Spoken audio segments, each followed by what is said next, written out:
Lake Titicaca by Miguel Angel Astorias, translated by Jesse H. Lytle. The wind blows, making calls. We listen to it pass, gusts, and we are still distant. 2, 3 condor flights. We know we must keep our eyes, not let our eyes be stolen by the altiplano that emerges and submerges in every direction. They grow. They grow. The hills, the highlands, the mountains grow. Waves, waves of gigantic, seamless mass from the Cretaceous that become, at the height of the American world, the fairest crown of water, Titicaca. Mineral water. Other American lakes have vegetable waters. The sun knows it, and it is not a heavenly body, but a foundry in the west. Water with the cold and shimmer of previous stone. Its sweetness surprises. Water in which the armor of the Incan Empire's conquistadors has not rusted, and it has been entombed already for centuries in its profound vase. Now close your history books. I saw, as the sun was setting, the conquistadors' steel shadows sink in search of the city of gold, hidden by the waters of this Andean sweet lake. They accompanied me from the high solitudes, and we discerned, not burning but set ablaze by the sun, boats that looked more like the braided tresses of women, basaltic reflections of pick-cut rocks. The reflection here is palpable. Bulrushes shaking with every side of the advancing night, solemn with all its stars lying in wait. Through the Puerto de la Tiahuanaco, and the island on which man and woman, the first ones, created by the dying star, went crazy and broke their golden canes.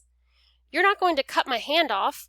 I had heard the voice of the Indian whose wrist I had just taken unexpectedly, in a no-man's land of waters and silences, to raise the hollow of that fingered conch to my ear, like an aquatic snail with curdled lines of cabalistic marks, tiny fingernails of yellowish mother-of-pearl, gnawed by an avian beak, and the skin of labor. I heard, I discovered, the origin of man, in the hollowed hand of that Indian, who belonged to the oldest race on the planet, the lone example who spoke a language like water falling from his lips. And then I wrote these verses. The Indian knows full well what this means. It is to be from here, whence America comes. When I released back his hand, he told me of his riches, and I understood that he spoke of the great lake of ears of corn that all of us Indians have in our heart, and from which we get tiny drops of moonlight to adorn the liquid nocturnal gods whose faces mimic the dark sky with eyes.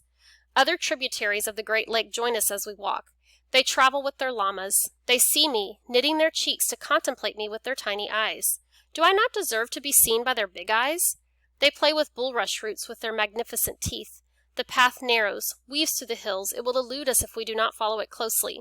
Another grove of craggy heights and deep sleeping waters. We approach the shore. Dizzily we descend.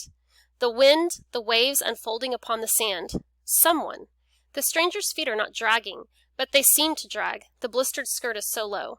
From the hat one would say a man, but it is a woman, by her tresses and her clothing. Her hands do not rest. She weaves with black thread. From what old hegemony does that sorrow come? Other Indians accompany her, but far behind and others farther. The space does not separate them, but unites them. The great emptiness and the immense silence, the scarce vegetation, perspectives persistent angles that open and close, and the innocence of the transparent air through which some bird of prey crosses, while the clouds quilt the sky, and we have time to turn around to see Lake Titicaca from an even higher footing.